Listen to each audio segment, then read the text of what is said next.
kindness from the unkind.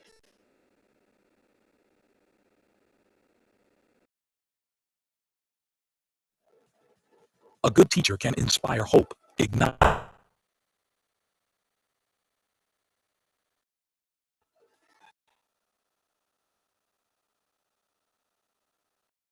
people with a desire to learn.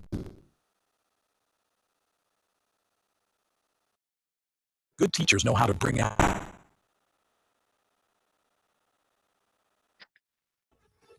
and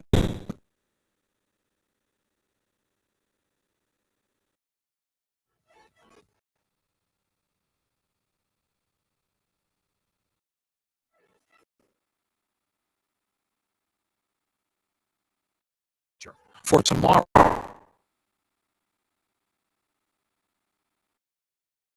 are bitter, but the fruit is sweet.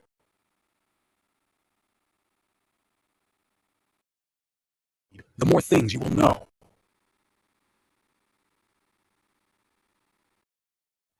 Live as if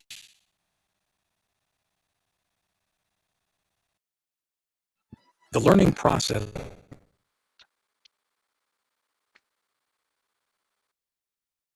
Education is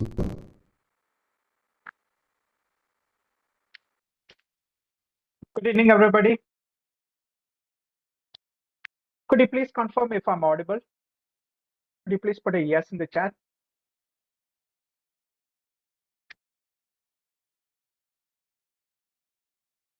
All right, thank you. Good evening once again.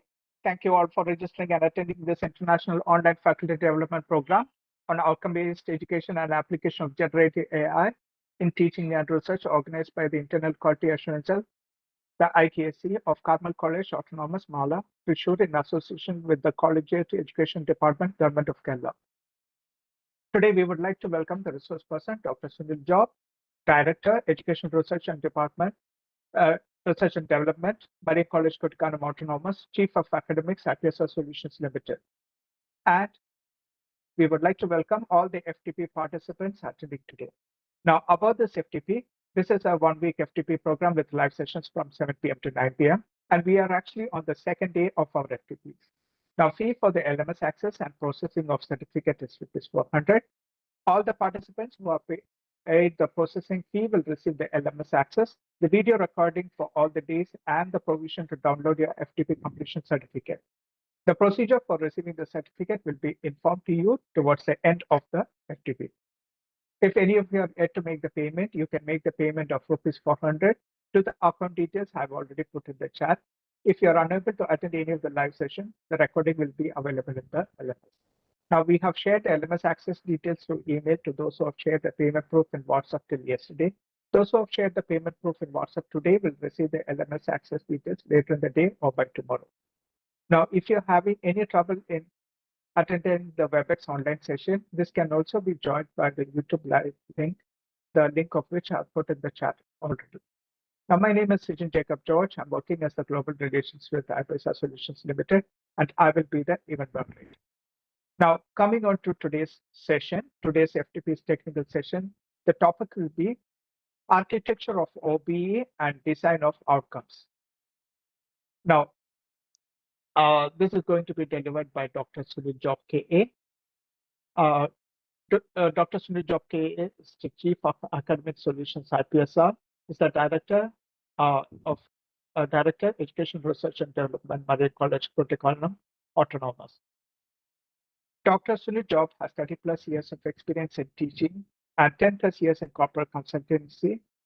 He holds a PhD in mathematical education and has been an associate professor at MG University College of Teacher Education from 1999. He has started his career as assistant professor at Carmel at Rani Training College, Kollam. He has served as visiting team member of NCTA for grant of recognition and as a resource person for the Affiliation Renewal Committee of MG University. He is an active blogger in cutting-edge technologies in IT, education, and data science. Dr. Job has published many articles in national journals and authored many academic books and a reference manual in mathematics. He has served as resource person for a number of faculty development programs in outcome-based education, data science, e-learning, etc. Currently, he is serving as the Director, Education Research and Development, Marine Collegiate Autonomous, and Chief of Academics, IPSR Solutions Limited. Over to you, sir. Okay, Sujan, am I audible? You are audible. I think there is some issues with the video. I think video is not on, right?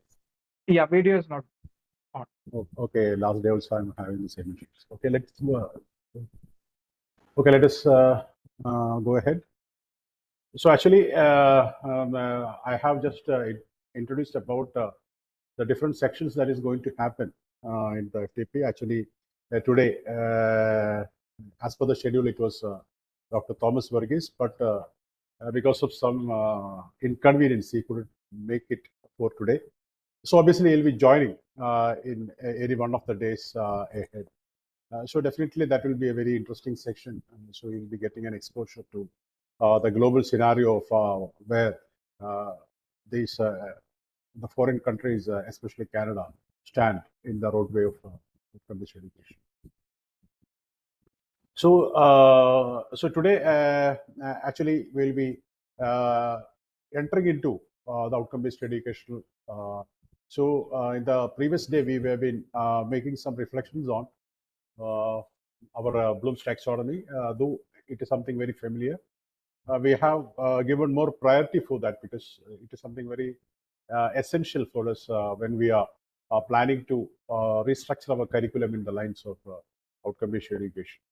There we had some detailed drilling into the Bloom's taxonomy, and we had some very interesting task connecting outcome this Bloom's taxonomy, where you have to figure out the levels or the cognitive challenge that the learner face or confront while answering the questions. So we had a section on analysis, the question paper analysis using Bloom's taxonomy. So today, actually, what we will be doing is that we will be entering into the landscape of outcome-based education, where we'll be just going through what you could say that the structure, the architecture of outcome-based education. When we say outcome-based education, what comes first will be some PEOs, PSOs, CEOs, like that. A number of components will be highlighted there. So definitely we'll be looking into what exactly it means and what makes it most significant. So though in the previous day, I have just made an attempt to elucidate outcome-based education from a statement on what is learning, and we very clearly and vividly identified what is outcome-based education from the small scenario. So today we will be going into the outcome-based education, and the most highlighting part for today's section is that we'll be giving or going through some technique of writing an outcome. What should be the structural format of an outcome, and also we'll be just checking out a 4 quality checkpoint to ensure that whether the outcomes that you have already prepared. I say already because now this OBE is not new. You have gone much ahead with OBE. So to have a check about how this outcomes is drafted, because outcome is the what you would say a well drafted outcome makes the outcome based education happen, because actually the essence of outcome based education is that we are customizing or we are prefixing a point where to go, and all our attempt will be centralized on to reach that particular point, and that particular point is what we figure out as what should be the outcome, whether it is a program or course, or whether it is for a class, a learning outcome, whatever it may be. Where to reach is prefixed, and what our attempt is to cut the roadmap into that is the roadmap of the students, so that the outcome could be reached effectively, and to ensure that whether all the students are met. Actually, that is the essence of outcome-based education. So we have I have got few slides to share with you. So let me go to this presentation mode.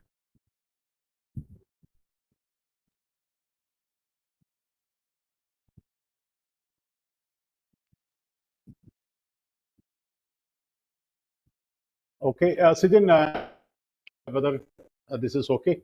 Can you see my screen? Yeah, screen is visible. Okay, so we can go ahead.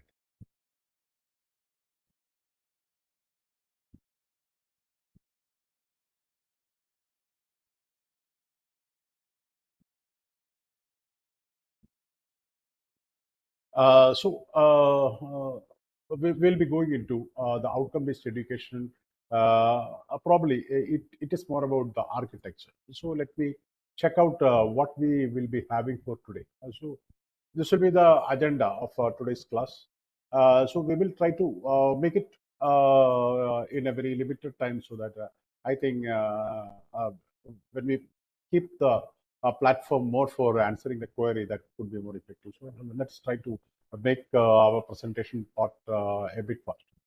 So this is the agenda that we are going to have for today. So this is the menu for this evening. What we will be going to have is that obviously in most of my sections I used to start with the when we enter into OBE, we'll be start with what and why of OBE, because that it's very important, because the purposiveness of some activity will make us get involved into that activity. So to answer this question, we'll be just giving you a scenario of thought.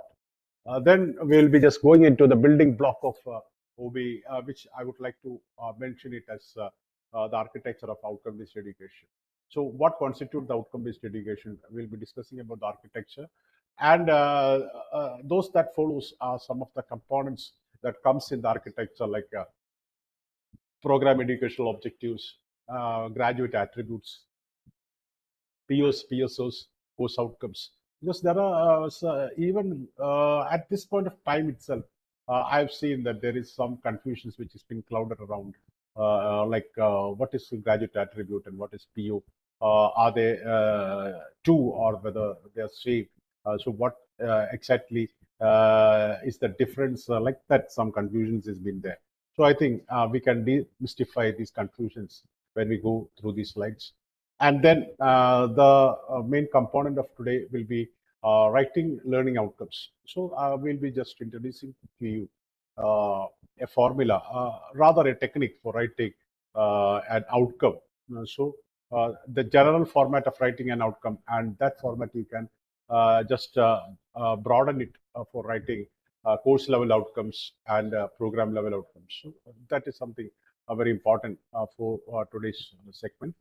And obviously, this is something quality check of a good outcome. So that also counts important, because when I think most of us have our outcomes already written. So it is something very important to check whether the outcome is written rightly, and whether your outcome is a smart outcome. So that is something very important. And obviously, as we know that after every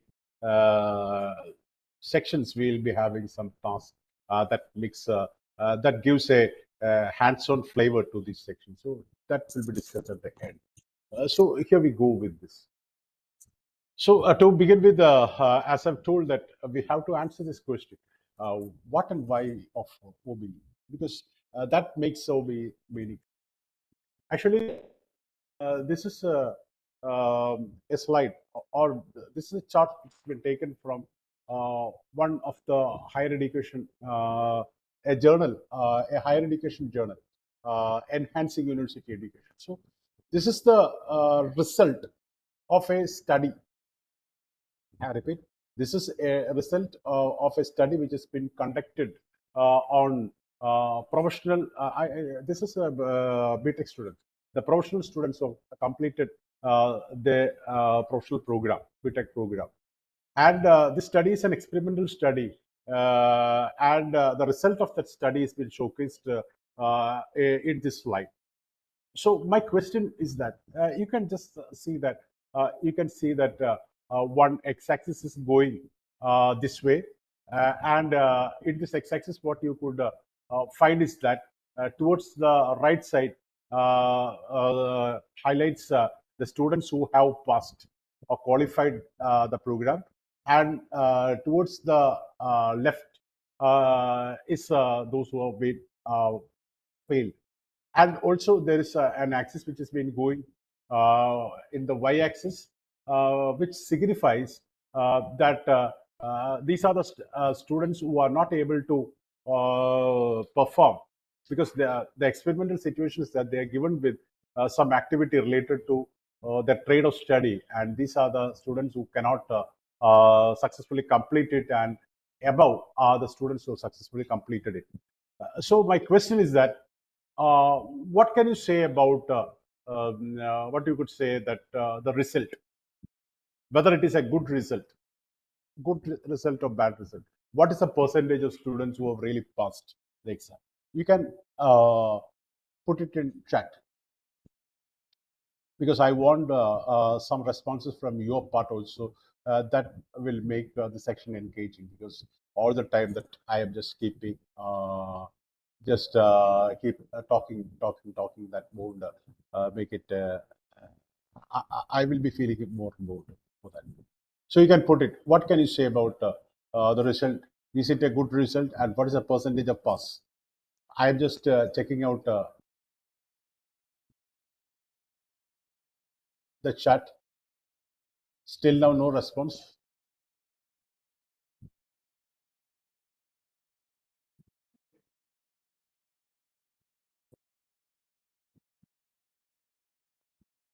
What is the percentage?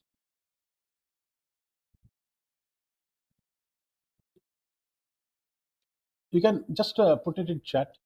I've got seen one 84% is coming up. Again, 84 is there. 84 is happening.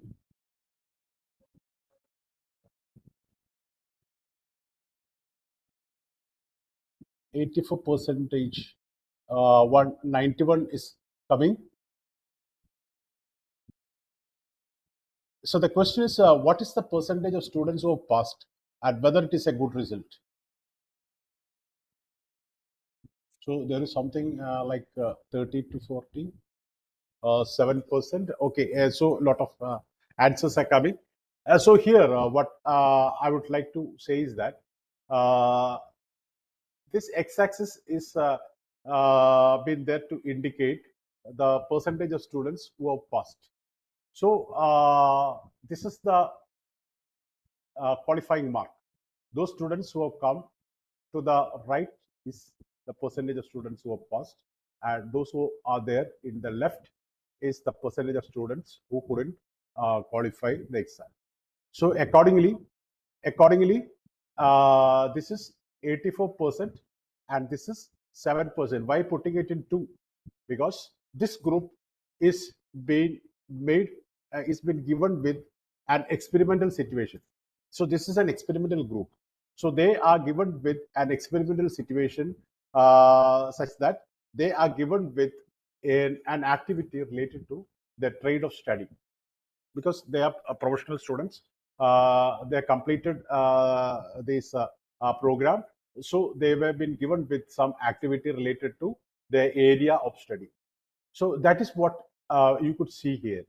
Only from this group, from the failed group, nobody couldn't do that particular activity, because that's an experiment which has been already conducted. But in that experiment, nobody couldn't make it up. And from the past group, only 7% of the students could successfully complete this task which is being given to them. So this is an experimental study which has been made in that particular group. So this is something very embarrassing, because though 91 students have passed, when we say that 91% pass for an engineering program, definitely that is a good result, because normally there are more possibility of getting back papers. So without back papers, completing the course in the stipulated time is a great thing. So 91% result is good. But the thing is that they are not productive Productive in the sense, when these students, both the passed and failed, when they're given with a particular task related to the area of study, they have been studying for a professional program for the long 4 years. And when they are given with an activity related to the area of study, only 7% of the graduates could be able to do it with the level of what you could say, the employer satisfaction. So this is something very embarrassing, and this is itself is the fallacy of our educational system.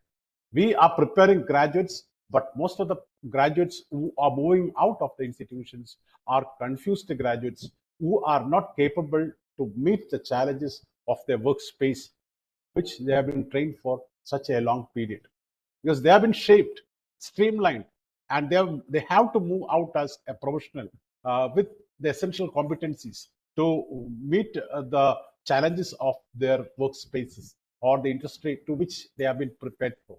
But the sad thing is that only very limited students are able to come up to the expectations of their professionals. So this is the fallacy. And this is there is a number of studies. This is one which have come from a journal. Not only that, a lot of CEOs of big companies often says that majority, about more than 90% of the graduates passing out of the Indian universities are not directly employable. They have to spend their resources to retrain them, to make them take the challenges of some assignments related to the area of work. So this is something very which cannot be accommodated in the higher education scenario. So what we could see is that here we can see two axes. The x-axis is something about the academical stuff that you are giving by the way of your academic program. That is the different syllabuses. They study the syllabus, write the exam, get pass mark, they get cleared the examinations, and they are declared as okay, certified graduates. But there is a y-axis which has been happening, which has not been highlighted in the traditional scenario. The y-axis is the set of competencies that makes them successful in their life, in their society, in their workspace. So the education should combine both the scholastic soundness as well as the number of competencies that make them successful.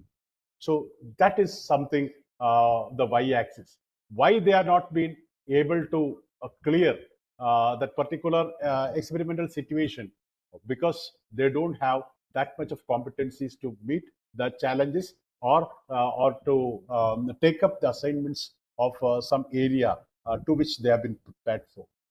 So that is why in an outcome-based education, we have got very beautifully drafted syllabus along with a set of outcomes which is being presented in the form of competencies, isn't it? Because we are not new to outcome-based education. We have got a set of general graduate attributes like domain knowledge, problem-solving abilities, then what you could see, ability to use modern medias, the leadership quality, ethics like that, a number of competencies is being showcased.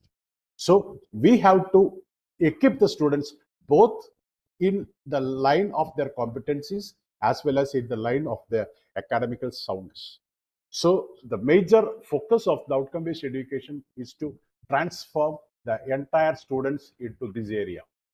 This area in the sense, they should pass the examinations and they should be competent enough to meet the challenges of their life as well as the career. So outcome-based education is not a horizontal movement. They have to go, that is, by cultivating both the academics as well as the competencies. So in an outcome-based education, you have to move in an slanting line so that by the end of the program, you should be able to do what is been showcased as the program outcome. So that is why we are showcasing the program outcome. The every of the program outcome is a bunch of competencies. So on completion, you should get both mastery, the mastery of the subject matter along with the mastery of those program outcomes, which is nothing but the bunch of competencies. Both should be acquired together. So that is the essence of outcome-based education. So I don't think that there is a slide which explains or a scenario which explains the essential, the need of outcome-based education. That is why we need why outcome-based education. This itself is very explanatory. We want them to be competent itself to meet the challenges of life and industry. So with this perspective, you can just skim through this statement of outcome-based education. So outcome-based education actually is a model of education. So it is a new model of education that deviates from the traditional focus. The traditional focus is that we are giving top priority to academia, top priority to the content syllabus, and less priority to how they are able to deal with it, how they are able to put it in the real life scenario, and what are the competencies essential for a happy living. So these a complete living, I would rather say like that. So these things are not much there in the traditional focus. So this is a paradigm shift. So outcome-based education is a paradigm shift because in the traditional way, we value an educational system on the basis of inputs. Okay, we have got a very a beautiful infrastructure. We have got a lot of amenities. We have got acres of land for the students for development. We are not valuing on the terms of input. We are output based. What is the outcome that comes out of the institution? That values. That is why in an outcome based education, the your influence do not stop at the point where the student exit. You have to make follow up of your scholars and identify how they are flourishing in their workspaces. Get the inputs, and on the basis of inputs, you keep on revising. You keep on restructuring your educational system so that for every cycles, the quality of the educational system should keep on going high.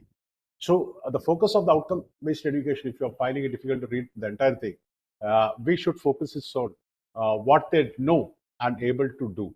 So these are the two things which has been coined together. Two things which has been coined together in an outcome-based scenario. That is what you've seen in that previous slide. X-axis signifies what they should know. That is the academical stuff.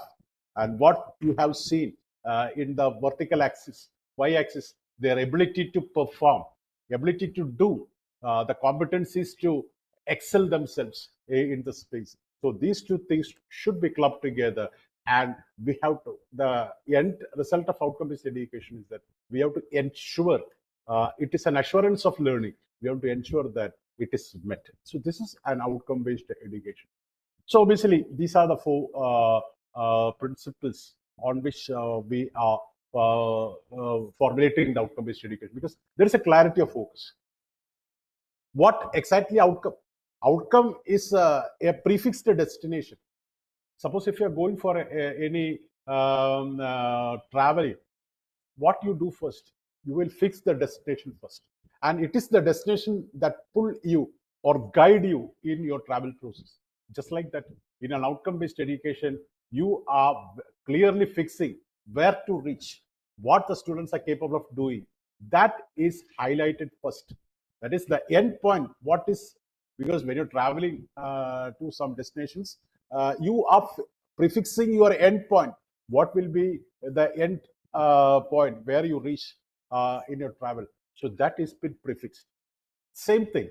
You are just identifying what should be the end product of learning first, and then you all the activities you are customizing so that by the end of the course or end of the program or end of the class, that particular prefixed endpoint is met. So actually, it is just like the Japanese Kaizen. Obviously, you will be knowing Kaizen. So it's a technique where just eliminating the wasteful effort from our workspace. Normally, the efficiency of our workspace get deteriorated on account of any what you could say unwanted things, isn't it? That is that which is not worthy. We may be spending more time in such a type of activities. So in an outcome-based education, when the end point is set already, what the student should be capable of doing after completing the class, that is set in very clear and concise manner in the form of outcome. So all the activities of the classes should be streamlined, or rather I would say that constructively aligned to reach this particular point.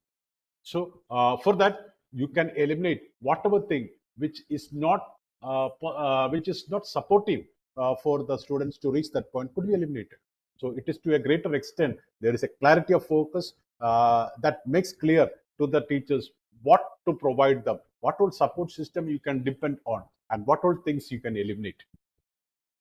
And designing down is because we are fixing the end point first, and all that activities is being so constructively aligned. You are drawing a constructive map of activities for making you realize the end goal, and high expectations. So this is something very important, because in the previous days our discussions, we have just gone through one of the statement that Benjamin Bloom has said, that is, anybody can learn.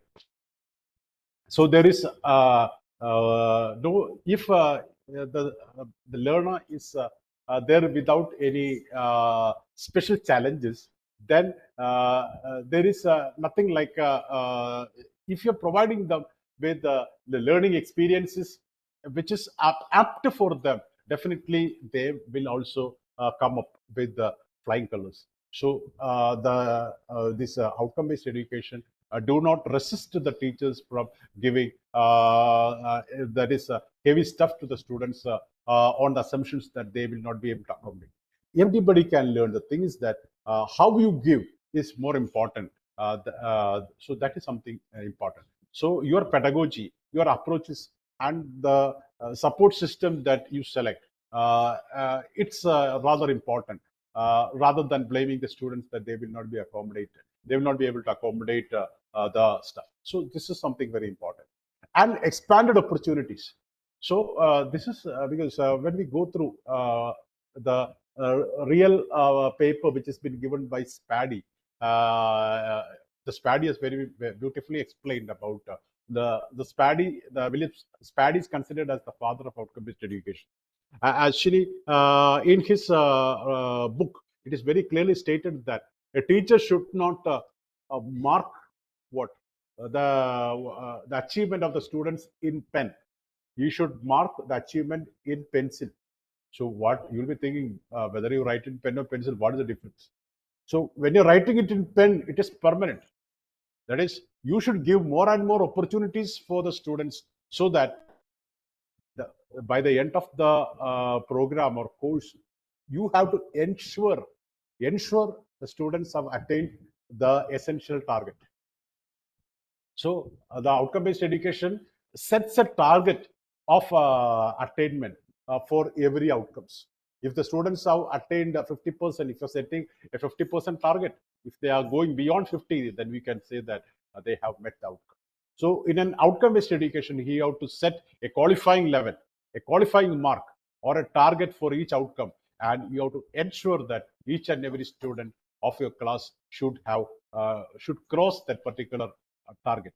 If they fail in first attempt, give them some remedial measures and ensure that they scale the target. So this is important for outcome-based education. That is expanded opportunities. Give them an alternative trial, because we don't want to see the students in a big dispersed scenario. We want them to qualify what we could say the target. So that is something very important.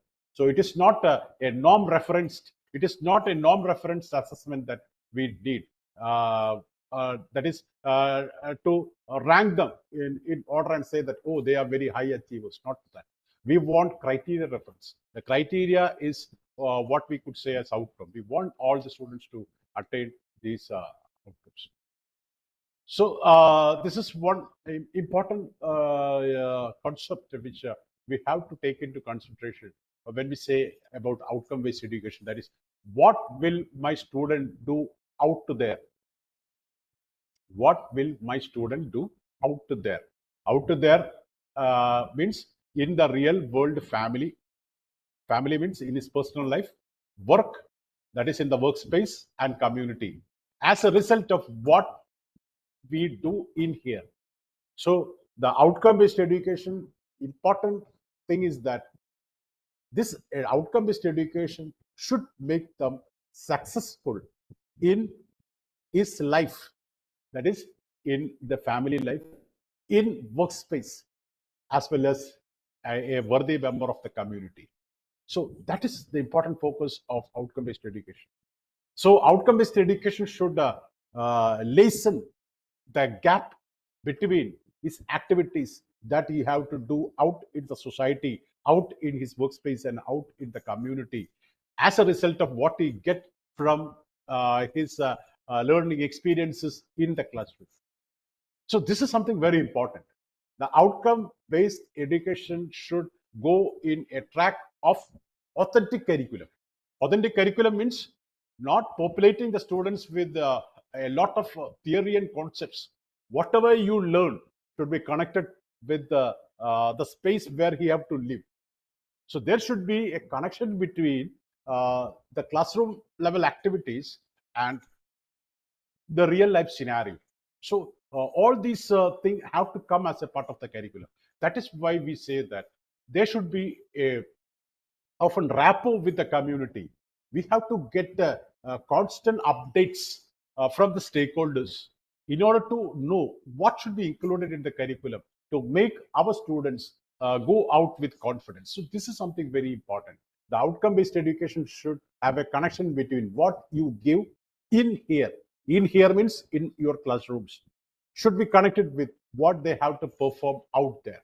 So this connectivity or this, they have to bridge the gap between these two entities. So this is something very important in an outcome-based scenario. So I think it's for a long time you have been hearing to me. So this is now, again, you can take this and you can put it in chat. This is what the traditional system of teaching showcases about the scholars. Though they are coming in full suits, they are not teachers, they are scholars. So this is what the traditional system give priority. The guy with book, just like a bookworm. And this is what we want in the contemporary system in an outcome-based scenario. So what is the difference that you can identify? What is the difference that you can identify? What is the paradigm shift you can see in the contemporary system? What is that the educational system want the, what you could say, the learner to be? You can put it in chat.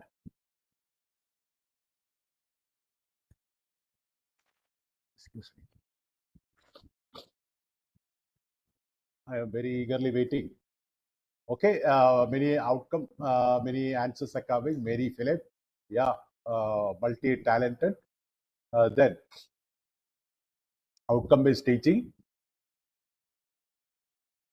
Okay, the difference. Multitaskers, application level. Okay. Many good answers are coming. Equipped with many skills. Very good. Yeah. So it's quite clear.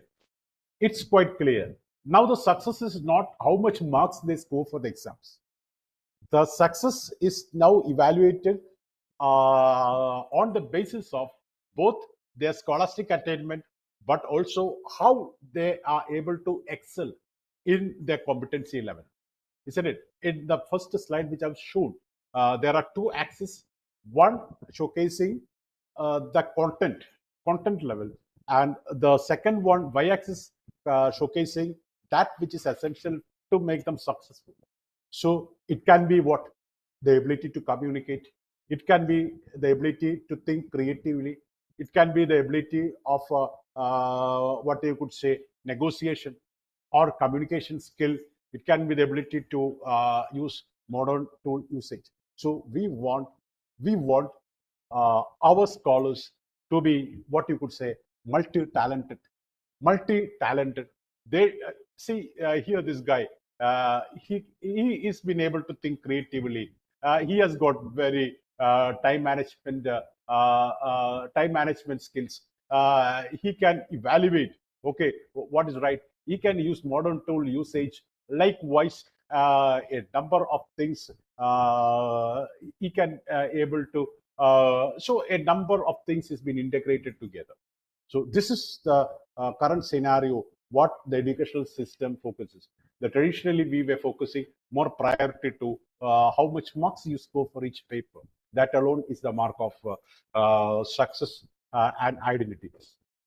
So now we are focusing on here the system of education should be like a celebrations. The celebration of both academics and a number of activities, and the students should be able to thrive in this environment so that they make an all-round development. All-round in the sense they can contribute as a worthy member of family, society, workspace. They can be good leaders. They can be very ethical personality. Then they can they can have sustainable values. So likewise, they should be multi-talented and they should be having a broader perspective of life and able to meet the challenges. So this is what the contemporary system or OBE want the scholars to be. So obviously, this is the building block of outcome-based education. Rather, I would like to put it as the architects. So this is probably not something which is unfamiliar. You probably wherever we go for mentoring, I've seen this image has been showcased in the corridor or something like that. Very beautifully showcasing what outcome-based education say. Because obviously here it highlights there is a vision and mission. Obviously, that vision and mission, every institution has got a vision and mission, and that will definitely have a very strong impact on how the modus of operandi of that institutions and their priority also. So the one odd man here is that program educational objective. This is the only objective, because what when we are formulating a curriculum in the lines of outcome-based education, the first thing the management have to take into consideration on consultation with the stakeholders and with respect, and also in the lines of their vision and mission, what they have to do is that they have to have a very beautiful, beautifully stated educational goal. Educational goal means it is futuristic. And here, why we say that goal as objective means immediate. When the student pass out of their educational system, what is the immediate educational goal? The immediate goal could be reframed as what is the educational objective, immediate educational objective. That is whether to obviously that can be they may be entering into higher studies, or they may be identifying a career which is compatible for them. They have to live in the society as a worthy member of the society. So these are the immediate space or metrics where the students have to identify this space and get fit. So the first important thing is that identify the educational goals, the immediate goals, not a distant goal. After 20 to 30 years of passing out, their life is not decided on what you give from your institutions, isn't it? Their experience will make them. The first few years, that is why we say that immediate educational objectives. Otherwise, we would have listed distant goals. And below that, it is program outcomes. Now, I'm not saying program specific outcome, program outcomes. the program outcomes, what does it highlight? Once you have identified the educational goals, then you have to make a factor analysis. What all competencies, I repeat, what all competencies these students should attain from their college so that they can actualize these goals. So what are the takeaways in the form of competencies that you have to nurture in the students so that they will be able to attain what the educational goal that you have identified? So that set of competencies, that set of competencies which is essential for the students, for the accomplishment of these educational objectives, we can call it as graduate attribute. So from where did this graduate attribute come from? They are filtered out from the educational goals. So when the educational goals is focusing on some career related, what are the competencies essential for them to pick up a career? Maybe communication skill, problem solving ability, whatever thing it may be. So from the educational goals, you have to filter out what are the set of competencies that you have to equip the students. These set of competencies are called graduate attribute. And this graduate attribute, when it is written in the form of what the students are capable of doing with respect to these graduate attribute, we call it as program outcome. For example, suppose if I say, take the case that I want the student to get a career. For that, what I have identified is that most important thing which they need is that they need communication skill to communicate. So communication skill could be considered as a graduate attribute that is directly pointing to their successful accomplishment of a career. So I've taken that graduate attribute, I've taken that educational objectives, and from that I have identified this is the graduate attribute, communication competence. This graduate attribute, if I am writing it in terms of what the students are capable of doing, I call it as program outcome.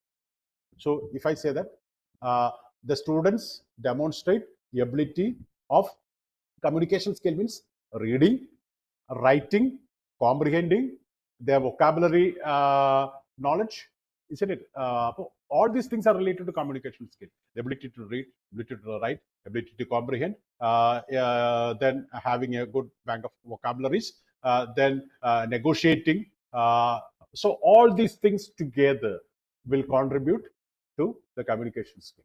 So if you're writing that the students should be able to demonstrate their competencies of reading, writing, comprehending, negotiating, making official correspondence, official correspondence appropriate for their life, career, and in their interactions with the society.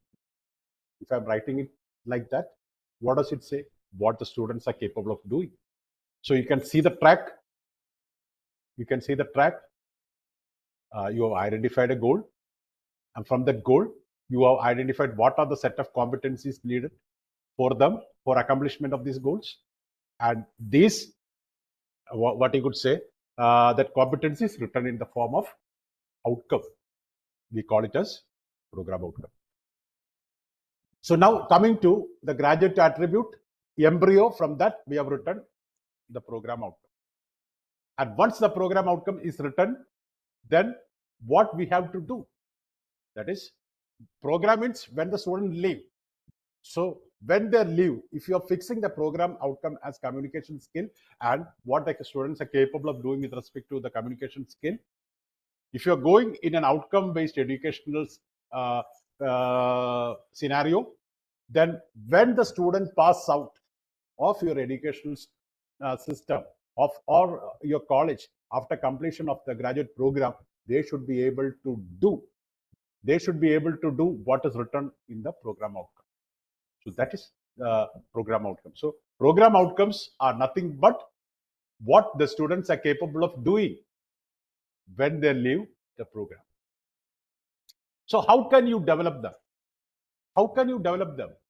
So these program outcomes which you have identified as the end goal, as the end goal of your program, how will you make it actualizing?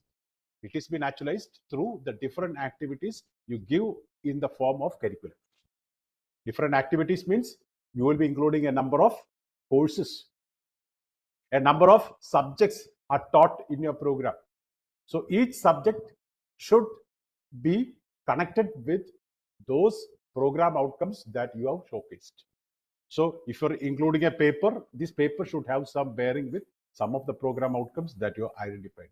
So that is the program level outcome is identified, and on the basis of this program level outcome, you are identifying what all subjects will foster these program outcomes. Not only subjects, what all activities related to the subjects should be included in order to attain this program outcome. So what is happening? You are developing the curriculum. You are starting from what? What is the educational goals? Isn't it? The vision and mission these educational goals are identified from on the base of the mission and mission, as well as from the opinion of the stakeholders, society, community. You are identifying the educational goals, and on the basis of these educational goals, you are identifying what are the competencies essential. You are naming it as graduate attributes. These graduate attributes, you are writing it in the form of statements, what the students are capable of doing. So these constitute the program outcomes, and the goal of the program is the actualization of these program outcomes. And for this, you are including a number of activities in form of different courses, isn't it? So these courses will be pointing to some of these outcomes. So how the program is developed, it is coming from top to down. That is designing downward. And when you are going to the assessment phase, you are not directly assessing the program educational objectives or program outcomes. What you are assessing is that you are assessing from the very grassroots level. That is corresponding to the different subjects that you've included, be conducting a number of activities, assessment activities. It can be what? Test. It can be preparation of a portfolio. It can be a seminar, or it can be conferences. It can be field trip. So you are providing a number of activities related to the different courses, because at the program level, you have identified the program outcomes, just like that for every selected courses or subjects, you have to identify what is the subject level outcome.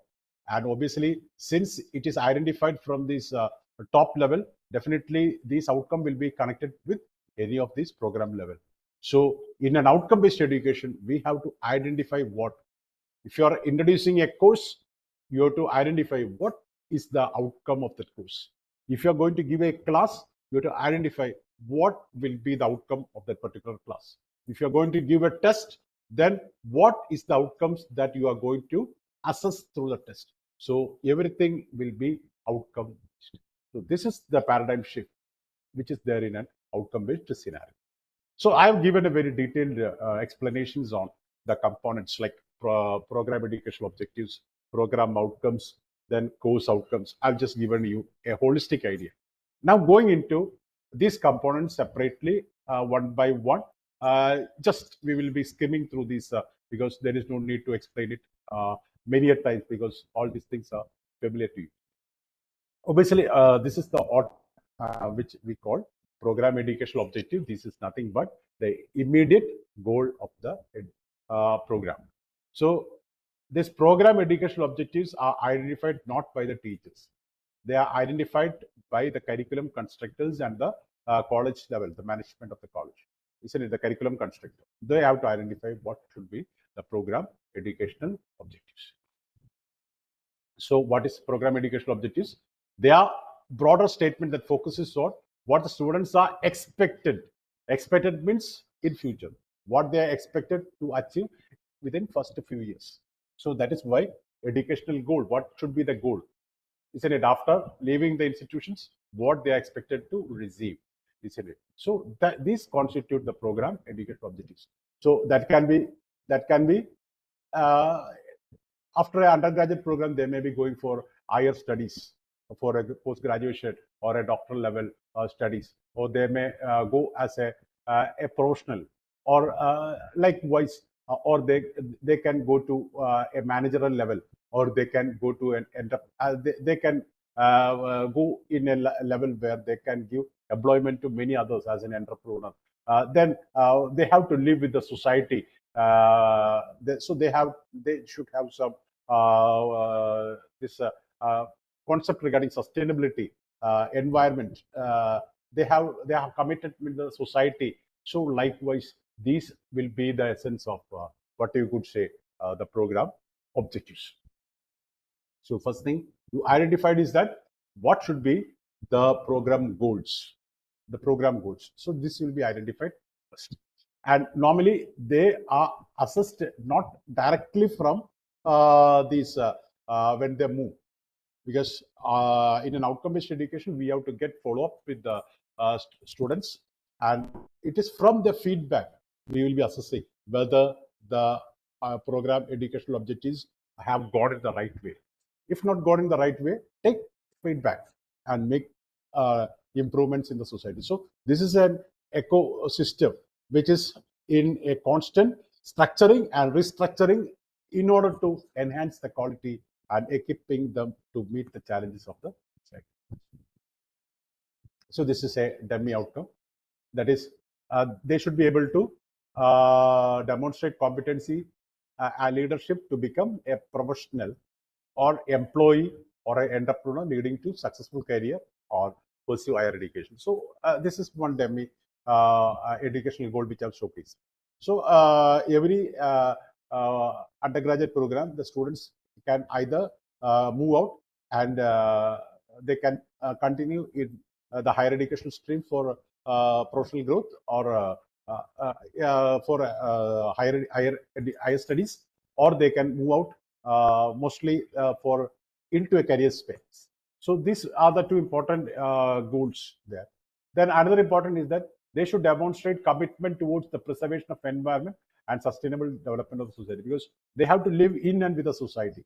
So they have to be accountable with the society, as well as they have to interact with the physical environment around. So they have to be having that sense of ethics, as well as environmental consciousness and sustainable values. And another important thing is that obviously we know that every works area is been expanding with in an explosive manner. A lot of changes, because 10 years back we cannot even imagine of the technology and what we are handling now, because this is something very progressively happening. So the student should be equipped to keep abreast with the latest developments in the society. So lifelong learning is something very important. So that is so these are some of the objectives which are educational objectives which I have just taken into consideration. Now let us take the first objective, graduate attribute, isn't it? First objective, that is the graduate to be able to demonstrate competency and leadership to become professionals, employers, and entrepreneurs. So we have taken one of the educational objectives, and now we have to identify, isn't it? This is an educational objective related to their career or higher education. So what do you think? What are the essential competencies that you have to equip the students to make them actualize this goal? You can put it in chat. If you want to make the students get into a career, what are the competencies that you think which is necessary?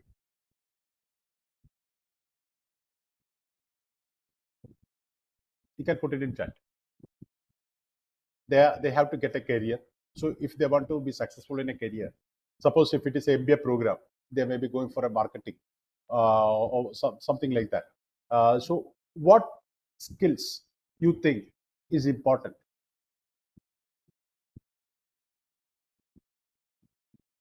You can mention some of the competencies, some skills.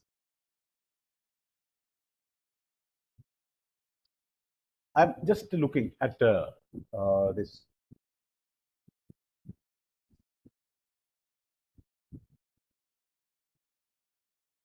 Yes, critical thinking. Obviously, that is a very important.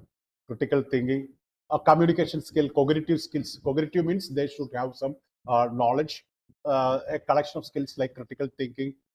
Obviously, you are in the right track. So, from where did this come from? You have already identified the educational objectives, and for these educational objectives, if you want to make these educational objectives, the student should actualize it. You have to filter out. You have to make a factor analysis. What are the component skills which is essential? And these skills, we can call it as graduate attribute. So graduate attribute, communication skill, critical thinking, problem solving, all these things are graduate attribute. And when you're writing this graduate attribute in a verbal form, stating what the students are capable of doing, we call it as program. So graduate attribute and program outcomes are both identical.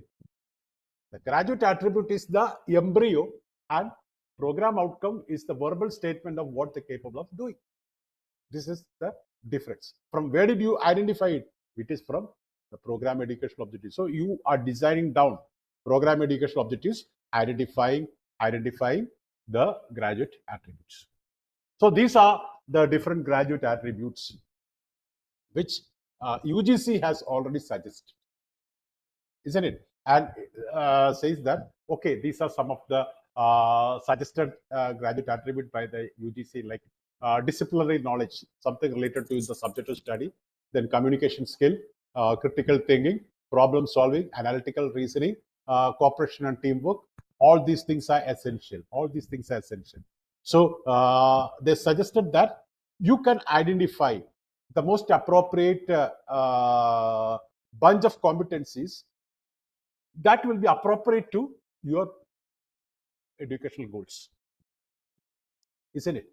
So the institution will be selecting about 7 to 10 or 12 educational graduate attributes, and they will elaborate that graduate attribute into what the students are capable of doing.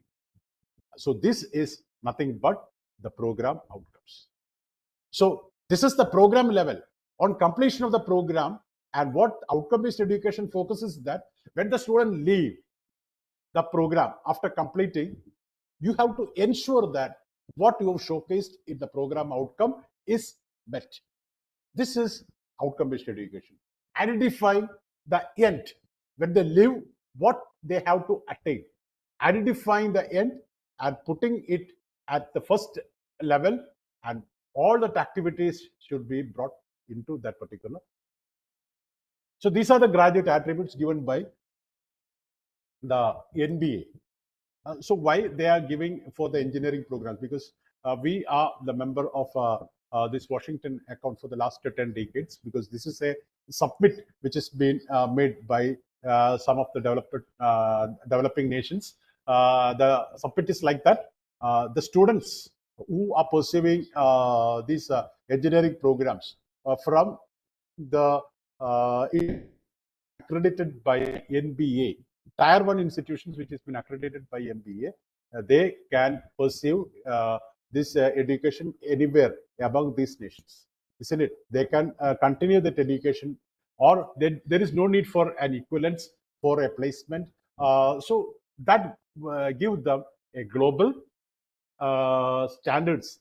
So this is and what they have suggested is that all the engineering program under these countries who are there in the submit have to adopt outcome-based education, and they have to set these 12 set of outcome as the standard outcome of the engineering program. So what happens is that there is a global standardization of the quality. So those who are passing from these institutions which has been accredited, Tier 1 accredited, they can continue their education in any of these institutions without any additional requirements like bringing equivalence or taking additional courses for getting employment like that. So this is a global standardization procedure. So here we can see, isn't it, the engineering knowledge, problem solving, design, conduct investigation of complex problems, modern tool usage. Actually, this has got so this is something related to the technical ability. Engineering knowledge is their domain knowledge. Problem analysis means we have analyzed what you could say Bloom's taxonomy. They're up to the application level. That is that knowledge in their application level. That is the engineering knowledge. Going beyond problem analysis means they have to bring that knowledge system into an analytical framework. And then design and development means creating design means a create level. So that is how the knowledge has been going in the technical dimension. And conducting investigation research means together these research activities has to go and modern tool usage. So these are the technical competencies, and these are the general one, engineer and the society. So what is the commitment of the engineer towards the society? Environment sustainability, ethics, teamwork. So these are the domain specific. These are the general. The same thing you can see in ours. Because in an arts and science college, they can be BCom, they can be literature students, they can be science graduates, they can be this BA graduates like that. There will be multiple area, the humanities, those who are studying in humanities, those who are studying in science, those who are studying in management studies, computer. So all there are different programs which has been offered in one proof. So those activities which is common to them, those program outcomes which is common to all could be considered as PO, program outcomes. That is the integrated outcomes. Likewise, in an engineering area, whether they are computer science or instrumentation or electrical, mechanical, these things are common to all. Engineer and society, environment and sustainability, ethics, individual teamwork, communication, project management, lifelong learning, all these are common attributes. So similarly, in our arts and science colleges, we can showcase the common attributes, which is common for all area as program outcomes. And these are something specific to the trade. Like computer science will have different computer knowledge. Mechanical students will have different knowledge. Their problem analysis will be different. It is technical based. So that which is something related to the course level. The course level in the sense, the program level, that is the literature students will be having a different accesses to the content which is different from the students in computation, like computer, different from science background like that. So that outcomes from the domain level or disciplinary level could be considered as program specific outcomes. So there, for convenience, the common attributes we call it as program outcomes, and specific to the subject we can consider as program specific outcomes. So whatever it may be, both the program outcomes and program specific outcomes are at the same level of hierarchy, and they signifies that these are the outcomes that the students have to attain, isn't it? They will be in the form of what they're capable of doing. So what they're capable of doing when they leave the institutions. So this is the verbal statement. Obviously, you can read. They refer to program outcomes, isn't it? We have elaborated graduate attribute in the form of outcomes. They refers to knowledge, skill, and attitude that the students should have at the end of the program. When they leave the institution, they should have assurance of learning should be made. And these program outcomes will be in the form of either knowledge. Knowledge means disciplinary knowledge, domain knowledge. Isn't it? One of you have written cognitive skills. So all these things are related to the content knowledge. isn't it? Then skills and attitude. Okay, communication skills, isn't it? Problems. So these are the leadership skills, communication skills. All these are the skills that you have to accumulate. Then attitude, isn't it? Ethics.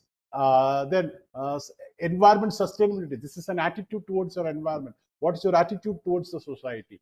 So this outcome will have any of these flavors, either in the form of knowledge, or in the form of skills, or in the form of attitude. So whatever it may be, this showcases what the learner should be able to do when they complete the program and leave out. And you will be identify what it is. So in an outcome-based education, when the learner leaves the program, isn't it? They will be having two certificates, not supplementary certificate. The two certificates in the sense, one, their CGP, combined grade for their each subject. That is one thing. That is what we normally give, isn't it? For every subject that they have studied, what is the mark they have scored, either in the form of score or in the form of grade. You will be giving them a certificate which we normally give. And there is another certificate in terms of to what level that their competency is met. Isn't it? The first slide, going back, there were two axes. X-axis, marks, or the basis of marks, how many percentage have passed. It was 91, I perceive. And how many failed. It is on the basis of mark. And on there is a y-axis, which is axis of competencies. These are the competencies which is being showcased in PEOs. So what are the competencies? Suppose here, this is an institution which has showcased domain knowledge, communication competence. This is our Marine College. Myself is now associating with Marine College as the Director of Research and Development. So here, this is the what you could say, the competencies related to the Marine that is domain knowledge competency, communication competence, proficiency in using modern sustainability values, teamwork, self-directed, lifelong learning. Like so, this is the PEOs that is paid considered by the institutions. So what we what we are bound to do is that when a student passes out, whether it is of a BCA, BBA level, or whether it is a BCA level, or whether it is a BCom, they should have attained the target level with respect to these competencies, apart from their score for the subject.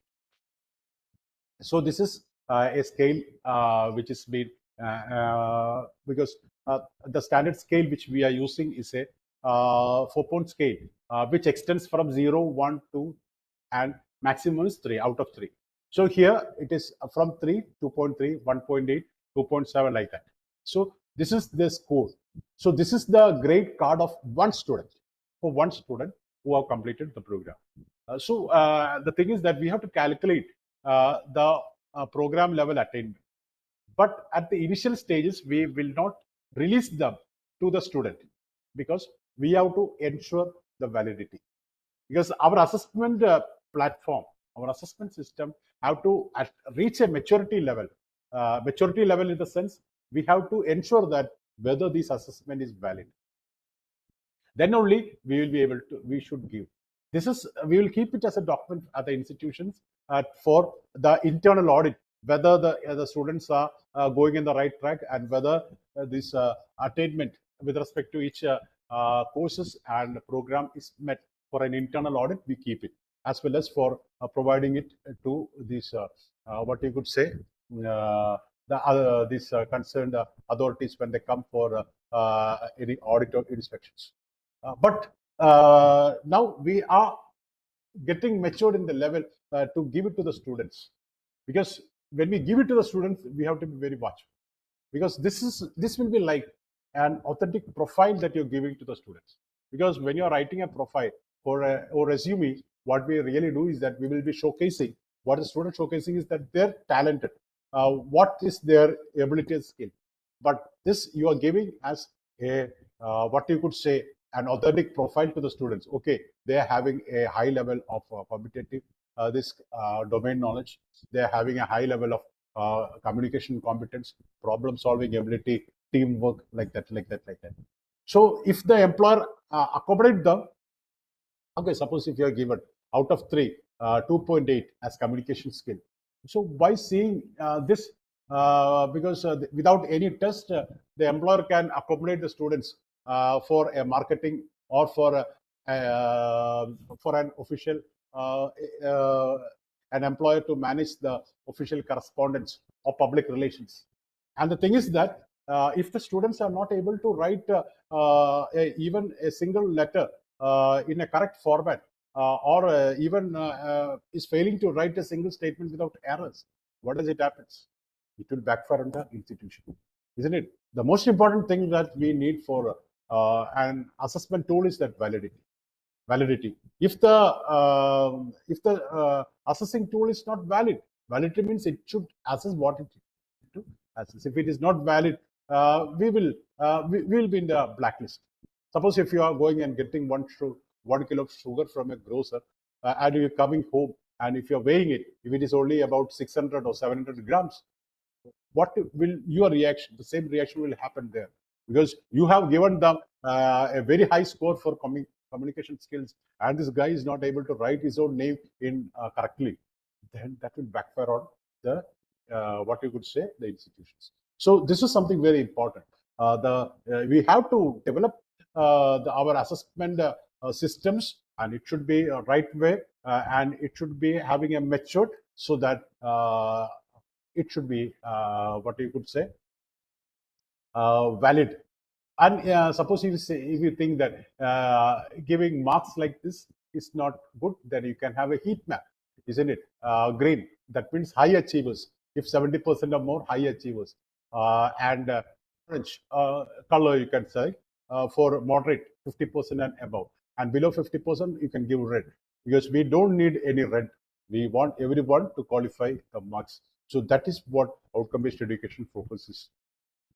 And coming to course level, because now we have been coming down by down, we have assessed what is program educational objectives. From there, we have identified graduate attribute. We have elaborated graduate attribute. We said that it is program outcomes. The program outcomes can be either program specific and general, and below that is course level outcomes. So in my first slide, we have explained that the program outcomes are attained through the different courses. But when you come to a outcome-based family, whatever thing you do, first thing that should come is that what should be the outcome. If you're giving an assignment, you have to decide what should be the outcome. If you're giving the project, you should divide what. So outcome-based is outcome. Everything should be based on outcome. So you are including a what you could say a subject for your program. So there also, if your subject is included, you have to identify what is the outcome of the subject. So up to this level, program level, program educational objectives, program outcomes will be decided from the institution level. Program specific will be identified from the department level. But coming to the course outcome, it is the duty of the teachers to identify what is the program outcomes. So you can just read. They are the resultant knowledge skills they attain on completion of the course. Okay, so just like on completion of the program outcome, on completion of each course, what is the outcome? So if you want to write that outcome, you have to ask a question. On completion of this chapter or on completion of this course, what are the things that the students are capable of doing? Your expertise will make you get some answers. That answers you have to write in the form of an outcome. So this is the structure of an outcome. The outcome is more domain specific. Course level outcome is domain specific. It is not program specific. And in every outcome, there will be an action verb. Every outcome, there will be an action verb. That is why we have been discussing about the different action verbs at different levels in Bloom's taxonomy. isn't it? So if you are setting the program outcomes at an application level, by looking at that, we'll be able to identify to what extent that you're taking the students in the learning ladder, isn't it? So there will be an action verb which specific this action verb, and this action verb should not be generic. It should be specific, measurable, and should be demonstrated. So clear and concise. So no generic verbs should be used, isn't it? We have to, the action verb should showcase what the student is capable of doing. What the student is capable of doing should be showcased. So now we will just check out what it is, not a program outcome or a course outcome, just an outcome. If you want to take a class, a learning outcome, if you want to take a class for 1 hour, isn't it? If you're learning, if you're moving in an outcome based, the first thing you have to consider is that what should be the outcome? What should be the outcome? That is, after 1 hour of class, what the students are capable of doing should be identified. Should be identified, isn't it? Or if you are dealing with a chapter, okay, first you have to identify what the students are capable of doing or publish of the chapter. So you can hear an outcome has got 2 components. One component is the action verb, and from where did this action verb? Definitely, it could be identified from Bloom's taxonomy's list of verbs, and it should have a learning statement. Learning statement is the topic that you are handling with. So they club together will give you what an outcome is there. So at Marine College, I used to handle one paper optimization technique. Here, the outcome that I've identified is that this is the technique, the learning statement. What is the topic that I'm teaching? Optimization technique. So on teaching this optimization techniques, what the students are capable of doing.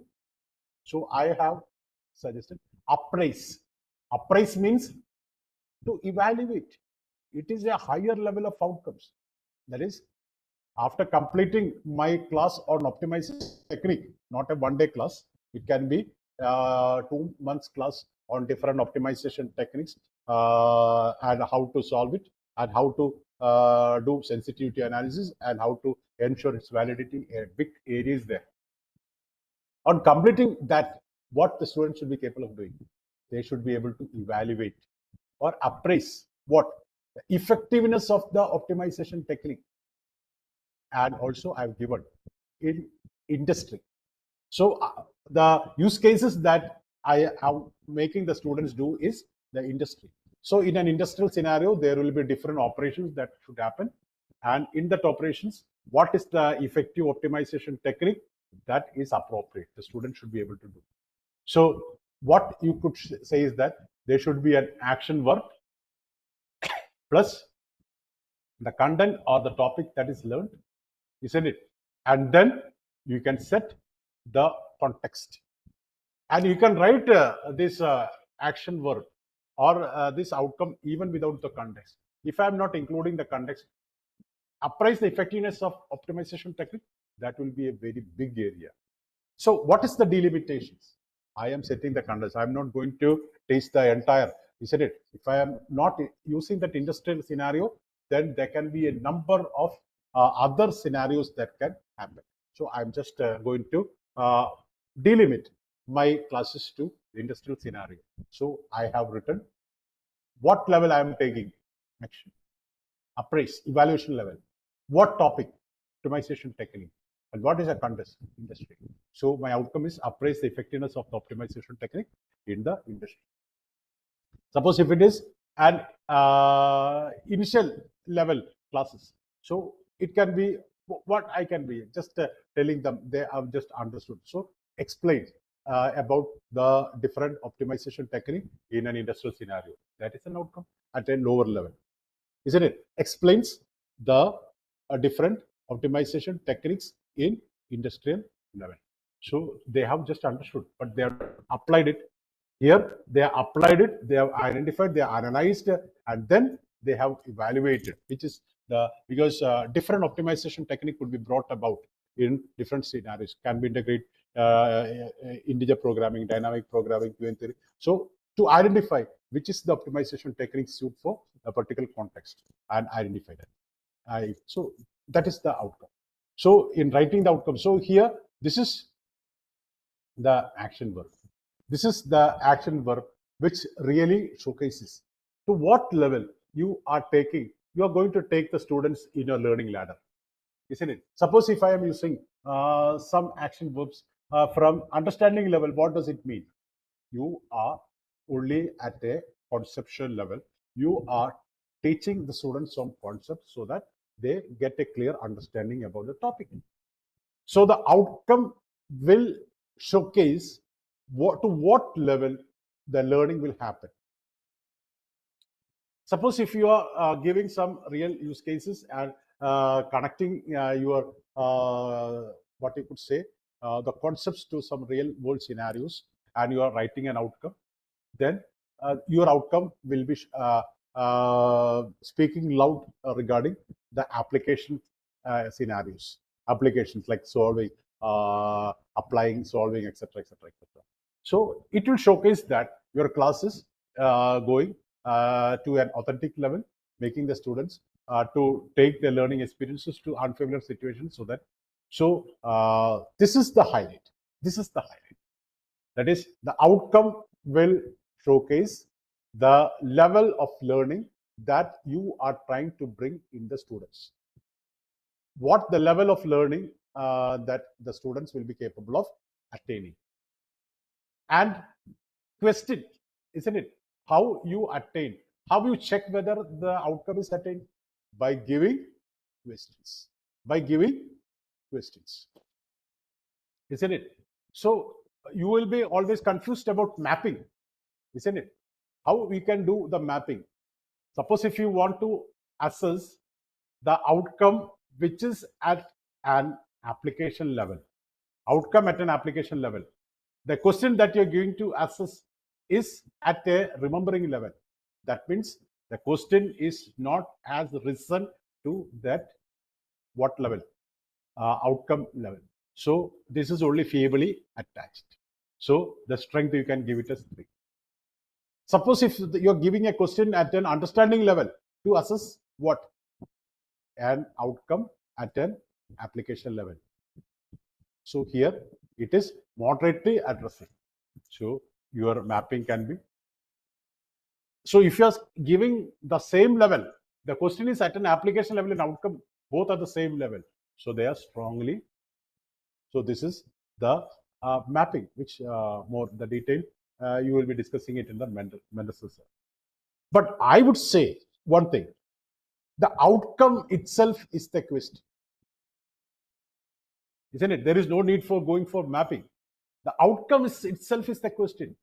What does the outcome mean? Outcome means what the students are capable of doing. So transform this outcome into a question and see whether they are able to perform what is intended in the outcome. If they're doing, give them scores.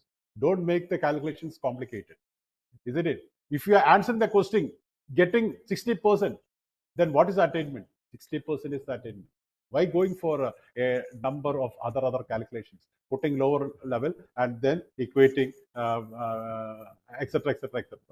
So once you say that this is the outcome of the course, so you have to test the students on the basis of the outcome. An outcome is what the students are capable of doing. So transform the question, the outcome into a question, and check whether they are able to do it. And the mark that they get is the real score. Assessment has become so easy. So there is no mapping, there is no calculations, isn't it? First, making a number of questions, some at an understanding level, some at a basic level, and then you are all correcting it by weighted average. Why going? So that is all stupidity. When you realize the outcome-based education in the true sense, the outcome is what the students are capable of doing, and let that outcome transform into a question and check whether they are able to do. You evaluate them by some rubrics and give them marks. That is the testimony of their attainment. So actually, what I intend to say that I was trying to ask you to write an outcome. So normally when we write an outcome, we says that normally when we write an outcome, we say that outcome should be clear, vivid, isn't it? The outcome should able to say what the students are capable of doing. Suppose if I am using the term understand, does understand showcase what the students are capable of doing? It is a way.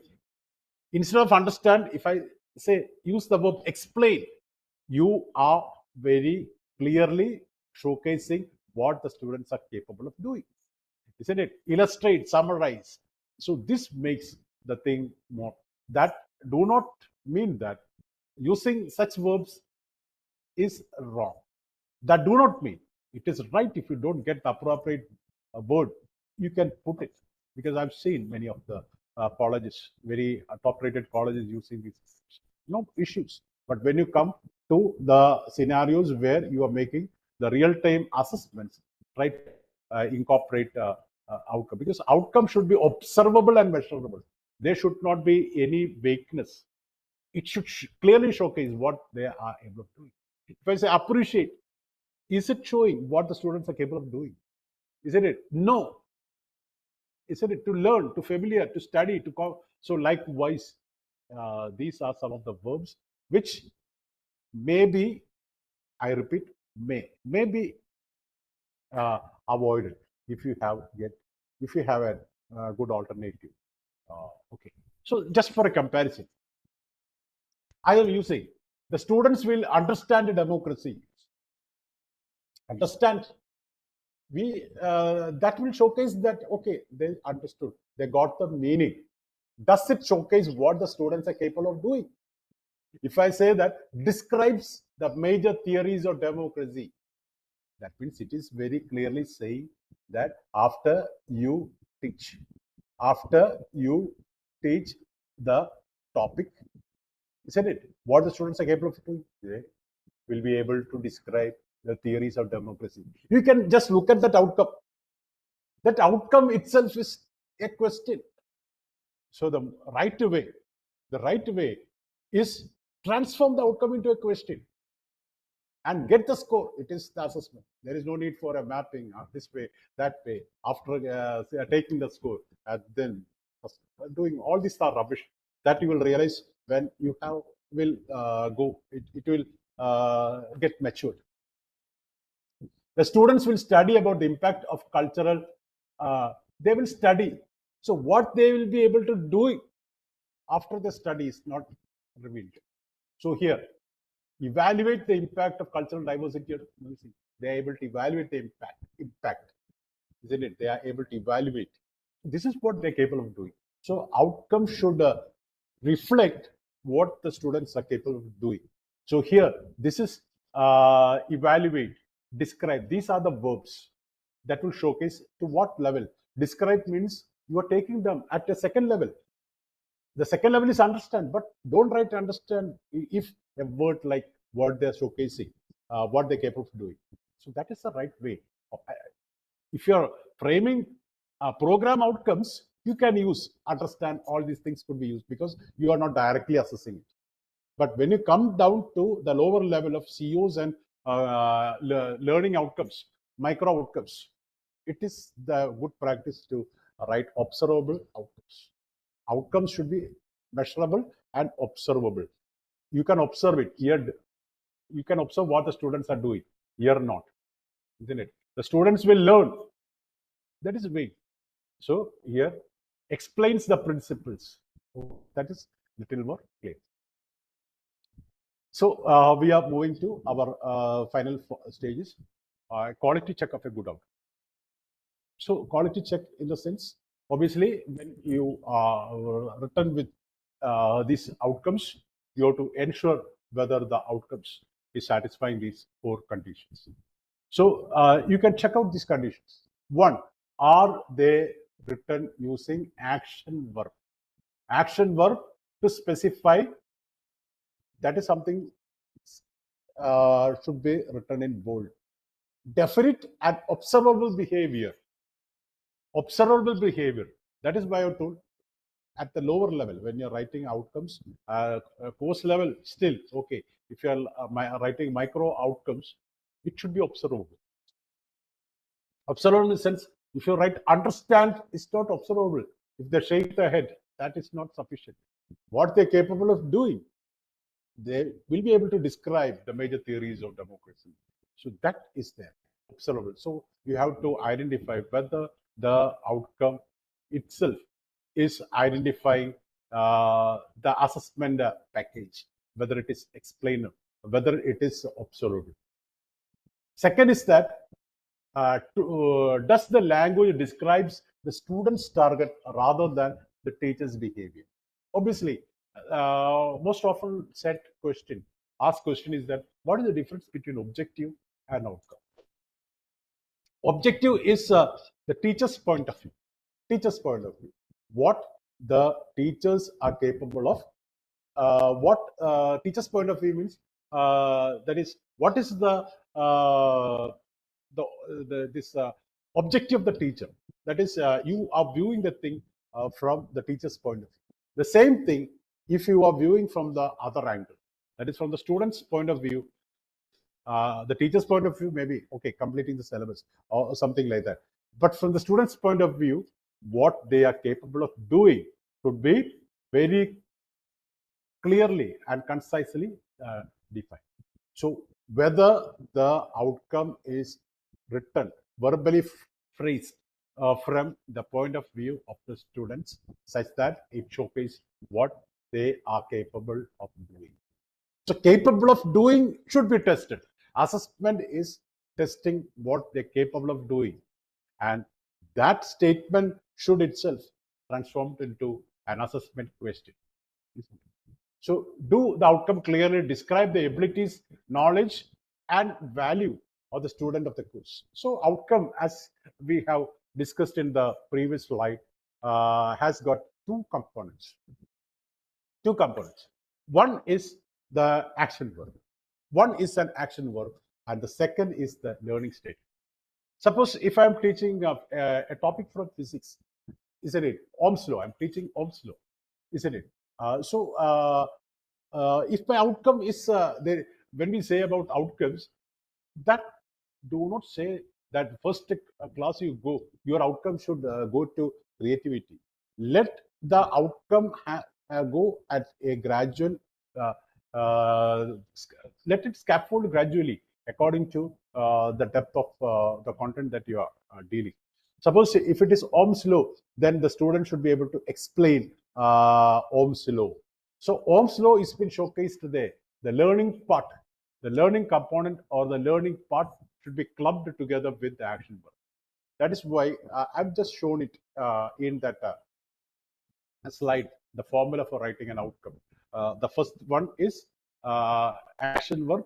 The second one is learning statement. And if you would like to delimit it into some scenarios, you can set the context. So outcome can have three components. One, action verb. Second, learning statement. And the third one, the context to which it is delimited.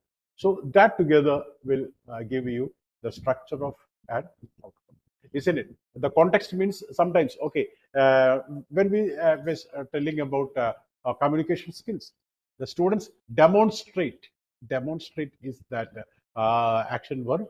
What the demonstrated skill in reading, writing, comprehending, negotiating, then using modern means of communications in what is it? In life, workspace, and community. That is where they are able to communicate.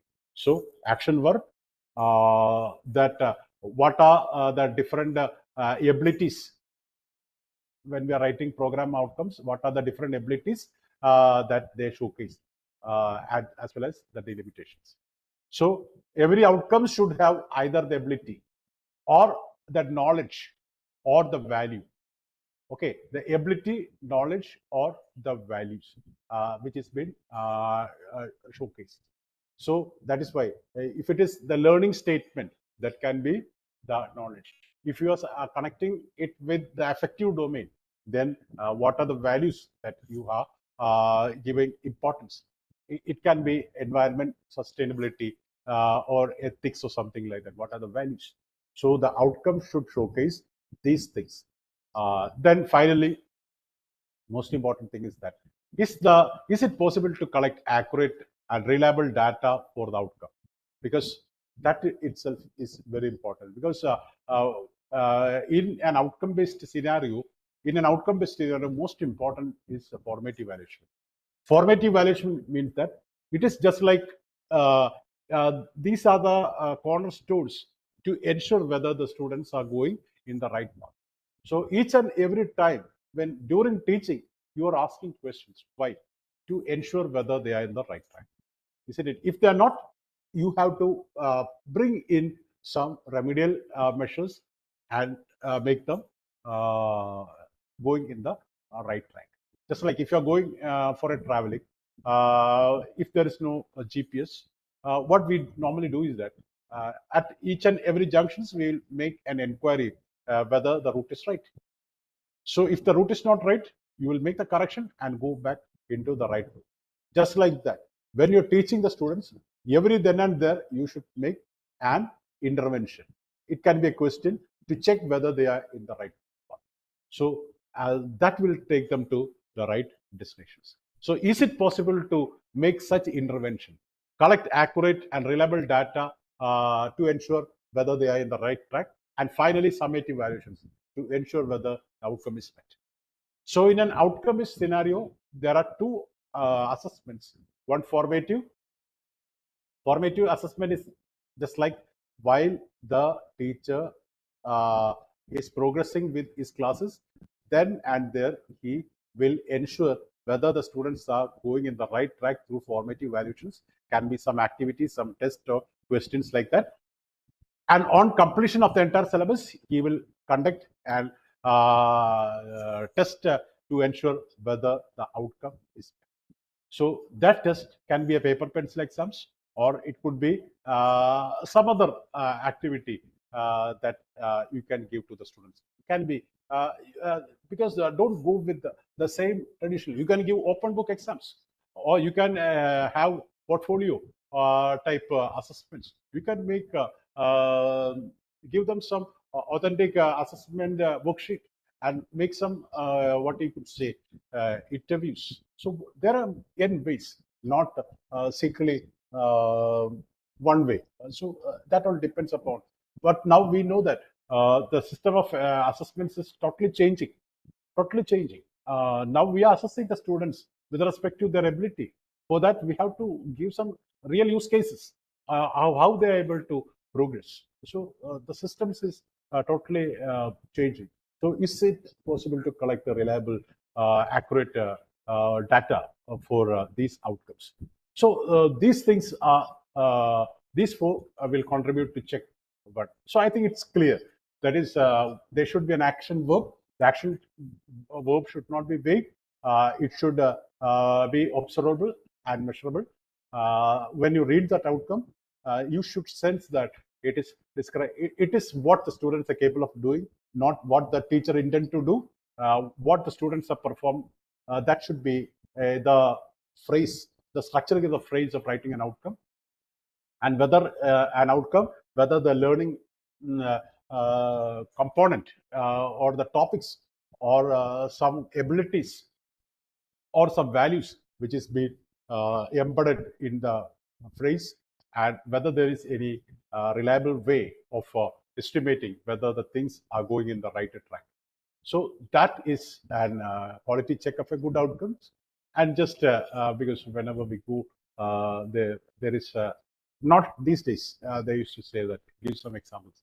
So from physics, from commerce, from nursing, some examples are there. What I will be showcased in red is what is that?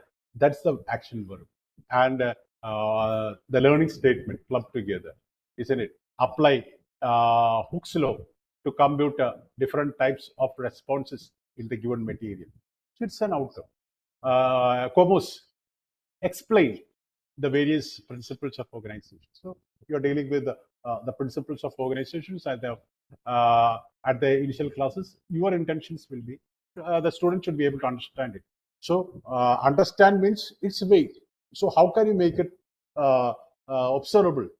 If they understand, they should be able to explain. So explain. So likewise, evaluate the safety and efficacy of a class of drugs. So this is what we here according to our agenda, and I'm just giving you what is there for your what you could say your task force. I don't know whether it's a Excel sheet. Excel sheet is automated. You can, but whatever it may be, this is the substance. So here, just to check the quality check of an outcome. So what you have to write is that your course title, the course that you're handling, the program name.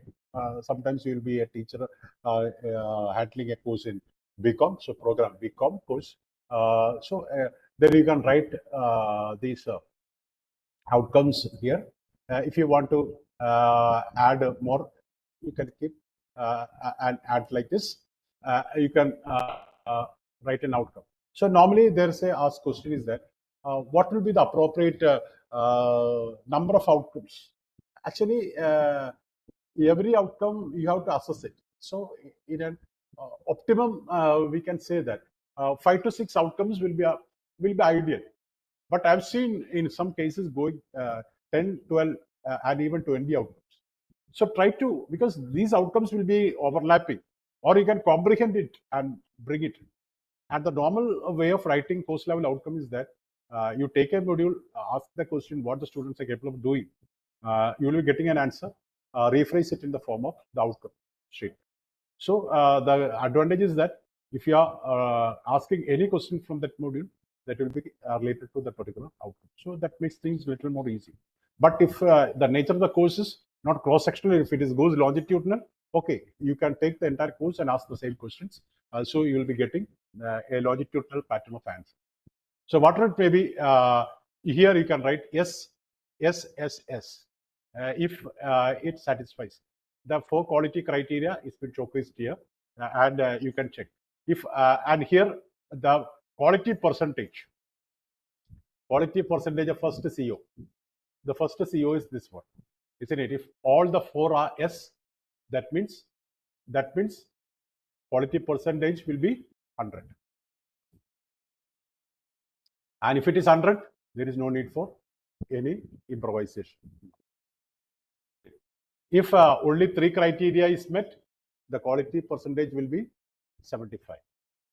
Anything less than 100, that is 75, 50. Only 3 possibilities will come, isn't it?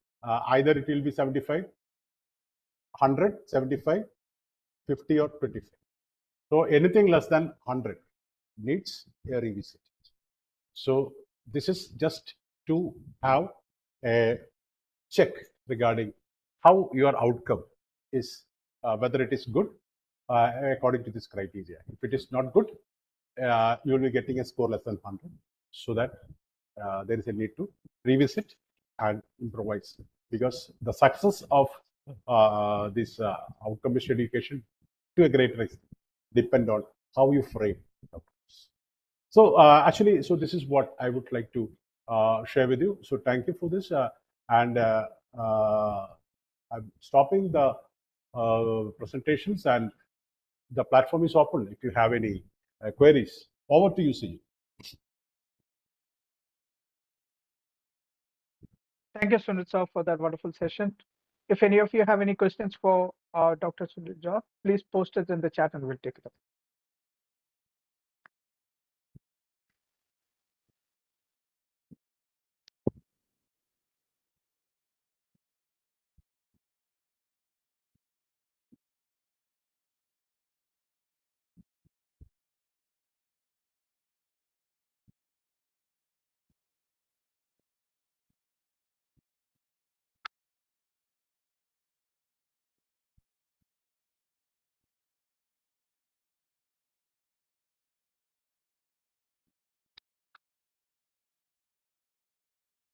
So if there is no queries at this point of time, obviously, when you go to the LMS, there is a doubt clearance forum is there. You can post the queries there also.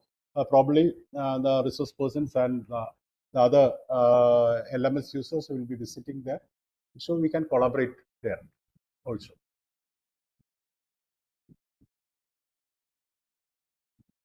There's one question. What can be done to improve the commitment of the student? The commitment of the students, because could be effectively integrated if they understand that whatever you give them is purposeful. If you are using outcome-based education in its right sense, there is no need for an additional booster. The students will become, what you could say, committed. Because they can realize, they can assess how the things are changing.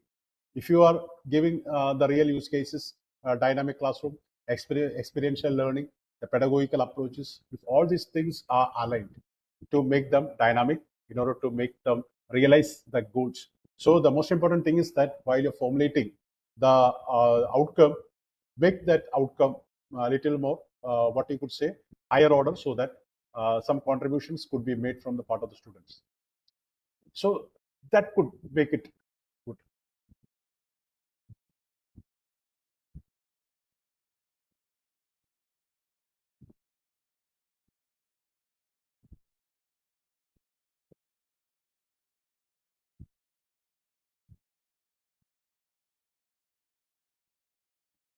I am from design domain, and the outcome is always in a tangible product. Yeah, obviously, whatever you deal, obviously you will be having some end goal.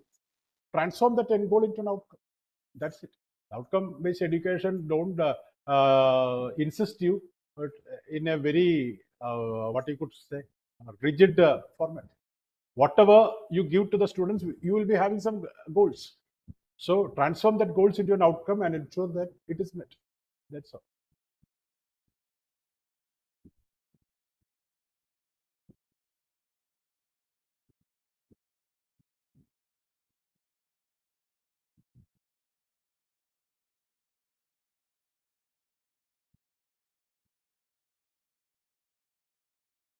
What to do for more improvisations? Because when you go for an outcome-based education, you will sense each and every time what are your strengths and weaknesses, where you went weak. So it is evaluative. That is why in an outcome-based education, when the things are done, it is not static. Every time you keep on improvising. So the output that is being received from the students should be taken as an input by the teachers, so that you can improvise your activities. So every time you are monitoring, you have given them a class and how they are picking up. So that is a feedback. With that feedback, you can try to improvise.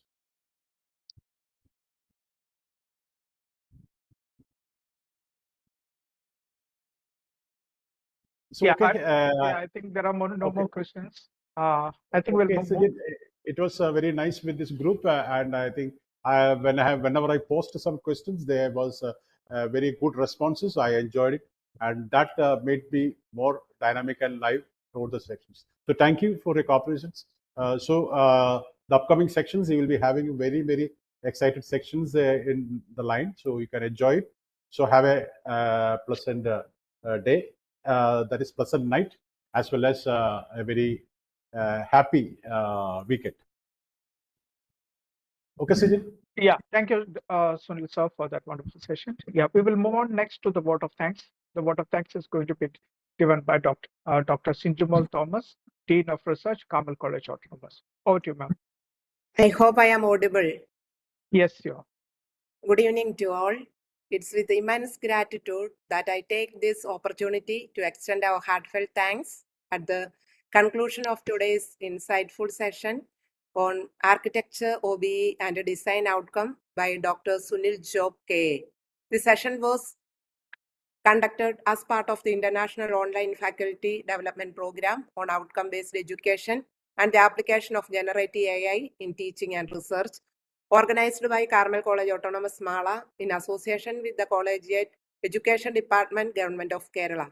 First and foremost, Our sincere thanks to our distinguished speaker, Dr. Sunil Job KA, for sharing his deep expertise and valuable insights on outcome-based education.